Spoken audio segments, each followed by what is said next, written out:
Hello everyone, and welcome to my Young and Restless official. I hope everyone is having a wonderful day. Before we begin, please hit the subscribe button and give this video a thumbs up. In a terrifying game where staying alive is the goal, Sharon and Phyllis awaken. Phyllis and Sharon are lying on the floor in a dim basement chamber, asleep. Sharon covers her ears and tries to wake up when a buzzer sounds. She looks around and exclaims, "Oh no, no!" Please, she convinces herself, it's okay, as she stands unsteadily. "I'm all right," she exclaims. "Who's there?" Once more, the buzzer sounds. They have her attention. Sharon yells, "Tell me your name." Sharon understands she's not alone herself. "Is there anyone there?" shouts Sharon. She doesn't comprehend. What is this location? What took place? She yells, "Who are you?" and questions whether she has been drugged once more. "What are you looking for from me?" She finds the door but is unable to enter it after deciding she must go home. She cries that she has children and a grandchild as she pounds on it and yells louder. This truly is a kidnapping. She begs her kidnapper to make the loud noise once more so they can hear her. "You picked me for a reason, just tell me what it is." Sharon questions whether this is real and whether she is going insane when the room is silent. Perhaps the medicines will remain with her forever. She declares that she will shield the offender after concluding that it is real. People will be searching for her, she warns. Those who had previously attempted to harm her died. She inhales deeply and reminds herself to maintain her composure for the children. There must be a way out. She calls out when she spots the window, then turns to see Phyllis's comatose body. She is thrilled to find a pulse and hopes that this isn't like Heather. She wakes up when Sharon tells her to. "Oh hell no," replies Phyllis as she sits up and turns to face Sharon. "It was disorienting to me too," Sharon adds as she assists Phyllis to stand up. "Where are we? How did you harm me?" Sharon did not take any action.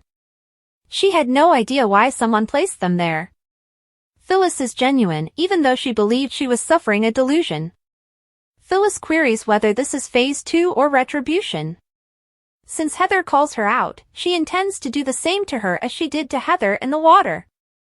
Even now, since they're trapped there, Sharon complains that her only goal in life is to torment her every day. "Perhaps you're lying to me and this is your fault," Sharon contemplates. Phyllis tells her that if she wanted to hurt her, she would do it from a distance so she wouldn't have to see her face. "This is your retaliation." Sharon is certain that she wishes to cause her pain. She was unconscious on the floor, as Phyllis notes. According to Sharon, she might have been lying. Phyllis concludes that they must leave. The door, which naturally refuses to open, is pointed out to her by Sharon. Phyllis wonders why Sharon isn't wailing for help. At this time, Sharon is a little numb. She yells that since nothing in her life can be simple for longer than 2 weeks, she had to become stuck with Phyllis. Sharon fumbles in her pockets for the key while Phyllis bangs on the door. She is shouted to open the door by Phyllis. "Whoever put them in there is out there," Sharon replies. This has nothing to do with either of them. Once more, the loud buzzer blares. They cover their ears with their hands as they wince. According to Sharon, Phyllis slept through it the last time it happened. Phyllis can hear them and believes they are doing it on purpose. "Hey psycho, do you find this amusing?" She questions whether Jordan or Ian committed this, but they passed away. Sharon attests to this. "Then, who is it?" Phyllis asks. They wonder if it's Ian's cult members. "Why me?" wonders Phyllis. "Give me a break." "Don't lose her," Sharon advises her to calm down because this is risky. Phyllis shouts, "I'm all right." Sharon advises her that they must determine their purpose, the identity of the perpetrator, and the reason for their joint incarceration. "Maybe they want to watch us kill each other," explains Phyllis. Phyllis and Sharon have an agreement. Sharon would prefer to wait for someone to save her, Phyllis says, adding that they must be resourceful. As Sharon gripes about her attempts to make her appear weak, she tries to pick the lock. The blonde approaches to get the books from the shelf after realizing that Phyllis has blocked the lock. they discover that Havenhurst Psychiatric Hospital is where they are. They argue about Phyllis's rudeness and Sharon's stay in facilities. They need to find out who did this, Sharon reiterates. Why? Why was it there? Let's go sit down, Phyllis adds. At a table, Phyllis asks Sharon whether she can recall her previous location. Sharon claims that she went out to perform some errands while she was at Crimson Lights. It can't be the same night because it's dark now. Phyllis informs Sharon that she was having weird dreams when she was in her suite. Sharon was also experiencing odd dreams, and she questions whether they were under the influence of narcotics at that point. According to Phyllis, she had intended to have breakfast with her children the following day. That's great, Sharon replies, they'll be searching for her. Phyllis is concerned that they would believe she left. Sharon is certain that isn't true. If Mariah tries to get in touch with her regarding Cassidy first, she wonders. Surely we couldn't have been gone for more than a day? Phyllis is aware that their children will be alarmed. Phyllis and Sharon concur that it annoys them when someone treats their children in this way.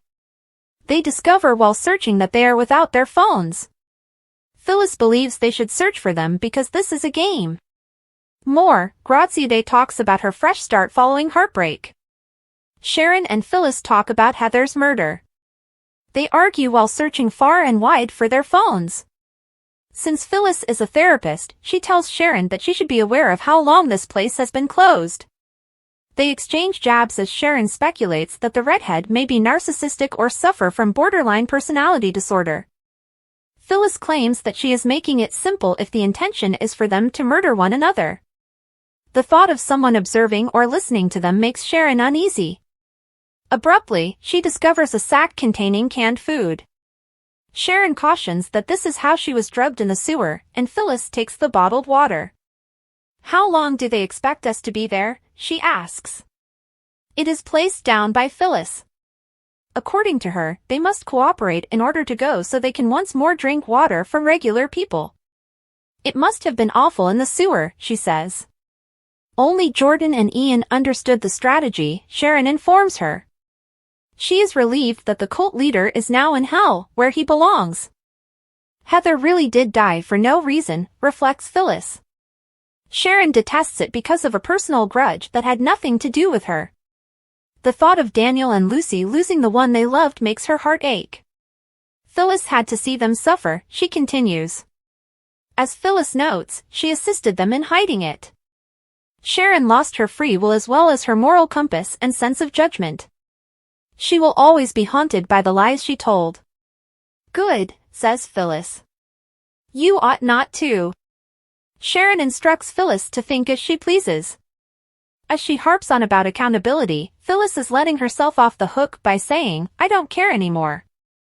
Strong, mind-altering poison was administered to Sharon. When she believed someone else was around, she was holding lengthy discussions with herself. Her family knew she was away. When it was most convenient, Phyllis herself saw it. According to Sharon, it was hell. According to Phyllis, Daniel and Lucy's ordeal was torture. She accused them and threatened them. Sharon apologizes for everything. According to Phyllis, the PCP only forced her to assault her relatives.